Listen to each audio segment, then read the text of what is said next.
Hi, I'm Rob Johnson, author of The Word on OCD, What the Bible Has to Say About Obsessive Compulsive Disorder. I have one simple topic today, and it's key. It's the first point that I make in the book, and I want you to pay attention. You have OCD, I have OCD. OCD wants us to feel like we are the outliers, the strange ones, the people who have the bizarre, shameful, spiritually dangerous thoughts, that we are some kind of one-off weirdos, if you will. Isolation is a real part of OCD.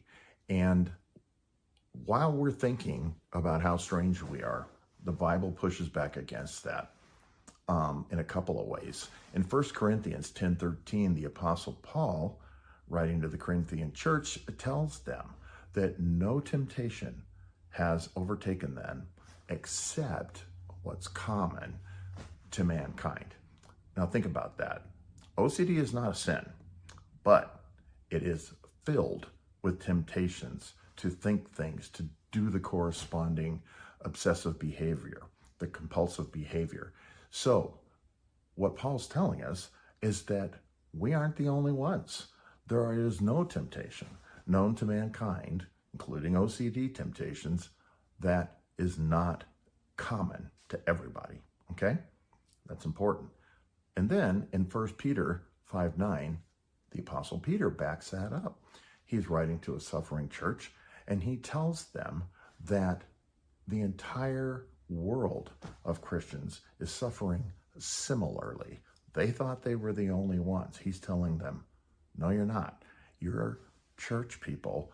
Everywhere there are Christians and believers, there are things that they're going through that are just like you. So you've got Paul telling people that nothing in the way of temptation has struck them that isn't common, and Peter telling the church that everybody is suffering. So consider that. So you've got two apostles with the same message.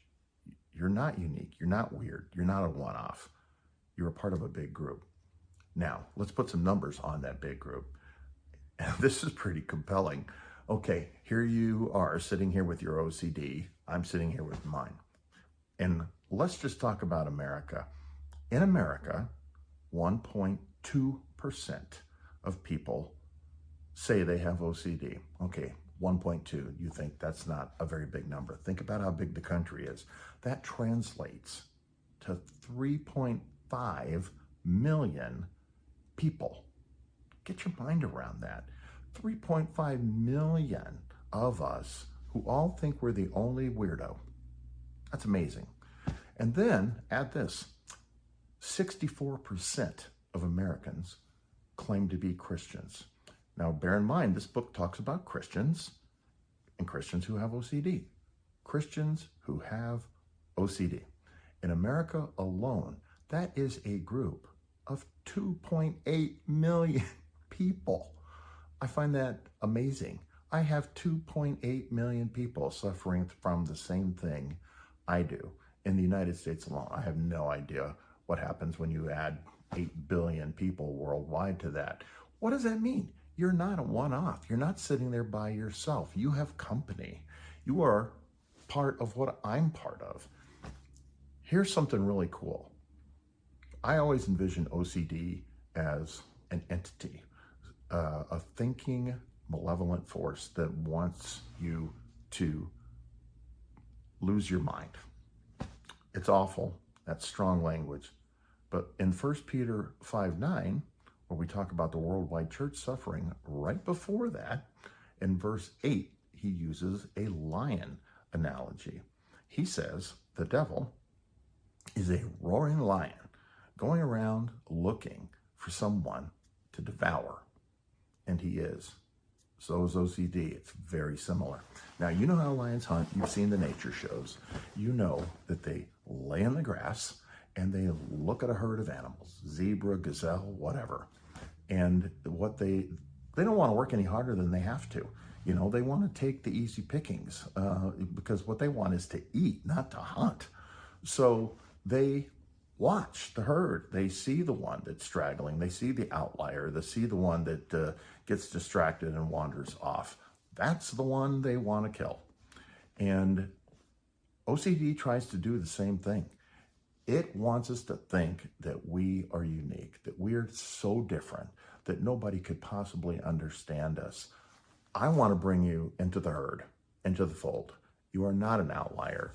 There are 2.8 million of us in America alone. So that's the punchline. And it's the first thing you need to know if you're going to read this book over my shoulder. You're not by yourself. You're not strange. You're not outside the herd. There are a lot of us. And here's the best part. God sees you, and he proves it in his word. And the reason I'm so confident about that is that the Bible addresses every human struggle, including the ones that undergird OCD. OCD is those same struggles amped up. You know what I mean? I know what I mean, because we have both experienced the weirdness, if you will, of OCD. And it's based on the same stuff that cuts down Christians everywhere. So as we go through these videos, as we look through the book, we're going to find out what are some of those things that undergird OCD and how does the Bible help us address them. I hope you will come back, visit with me again. Thanks.